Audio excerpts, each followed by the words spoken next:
Today we are talking about a game changer for image storage and delivery, dynamic thumbnail generation. If you have ever wondered how to optimize storage by avoiding multiple pre-generated thumbnail sizes while still ensuring fast, scalable image delivery, this is the video for you.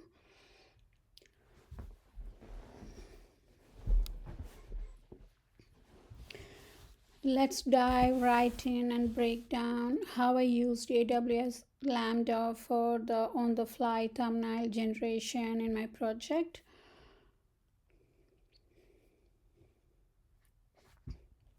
First, let's set the stage. Imagine you're running an e-commerce platform with thousands of products, and each product has multiple image sizes for thumbnails.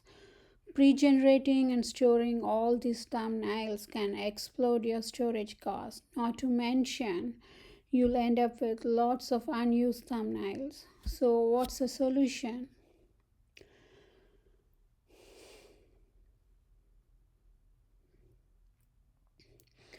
Dynamic thumbnail generation. This lets us generate thumbnails only when requested, saving both storage space and cost.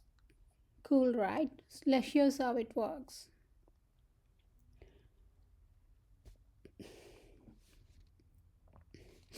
A user requests an image thumbnail like thumbnails slash product 123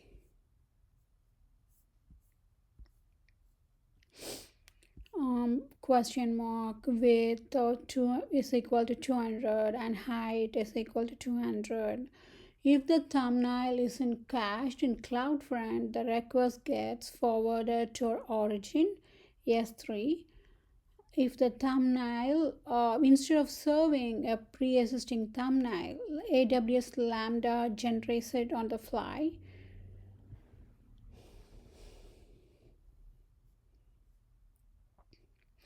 The newly generated thumbnail is then stored in S3 and cached in CloudFront for future requests.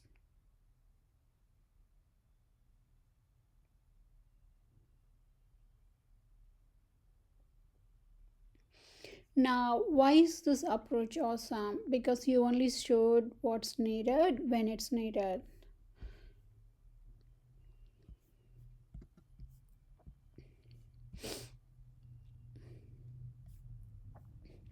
Let's talk about the AWS Lambda, the hero of this architecture. Lambda is a serverless compute service, which means you only pay for what you use. Here's how it works. In our system, a Lambda function is triggered when the S3 origin receives a request for thumbnail that doesn't exist.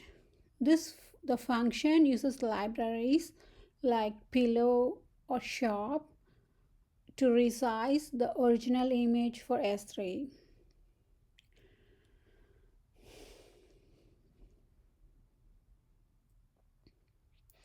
Once resized, it uploads the thumbnail back to S3 and sends it to the CloudFront for delivery. All this happens in milliseconds, fast enough that users never notice a delay.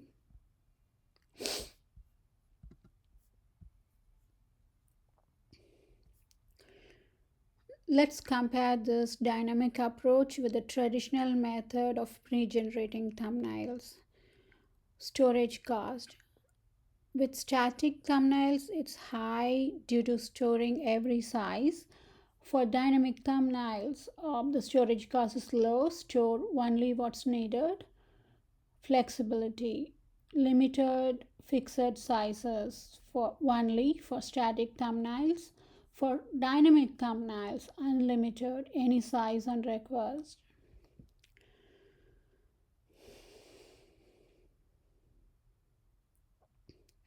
Scalability. Complex manual management for static thumbnails and simple serverless automation for dynamic thumbnails. This dynamic approach wins hands down in terms of efficiency, flexibility, and cost savings.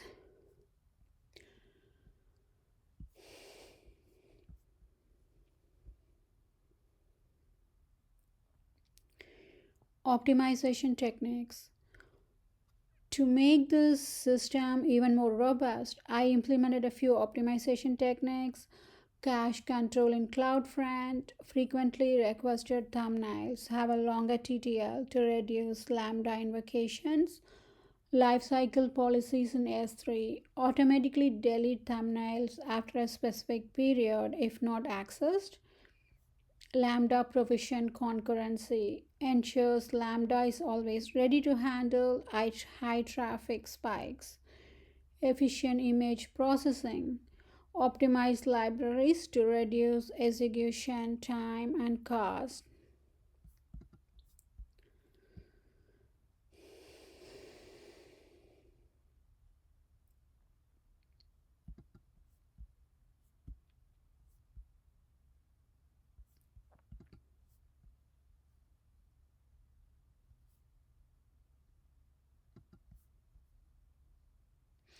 So in my project, the after implementing the dynamic thumbnail generation, I could see that the storage costs dropped by 40%. Thumbnail delivery became 30% faster thanks to caching in CloudFront, and Lambda invocation stayed minimal due to intelligent cache control. This approach not only improved the performance but also scaled effortlessly with user demand.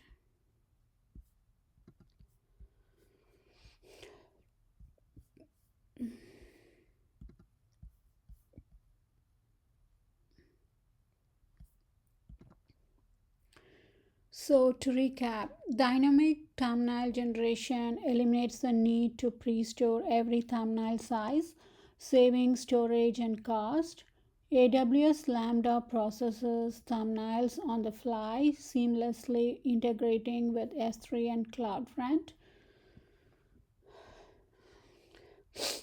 Optimization techniques like caching and lifecycle policies ensure peak performance and cost efficiency. If you're looking for a scalable, efficient way to handle image delivery, this is it. And thanks for watching. Don't forget to like and share.